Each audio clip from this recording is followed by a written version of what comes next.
In this guide, I'm going to show you guys how to fix WhatsApp username not working. Let's get started. In most cases, the feature is still rolling out gradually, so it may be not available on your account yet. Another common reason is that username you want is restricted or already held by Meta, especially if it's connected to an existing Facebook or Instagram identity. Sometimes it's simply a temporary network glitch that interrupts the reservation process. So first thing you want to do is check for app update. Launch your App Store or Play Store. Search for the app WhatsApp Business. Once app appears, if you see the option of update, click on it and update the app to its latest version. With this, you might get the option of username.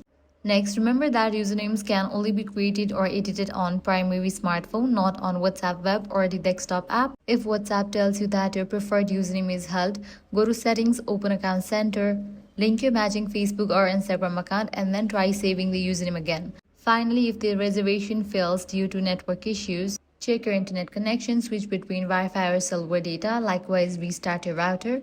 Enable airplane mode for about 30 seconds and disable it, as these will refresh your network. And that's it. By following these steps, you should be able to solve most WhatsApp username problems and secure your preferred username once the feature is available for your account.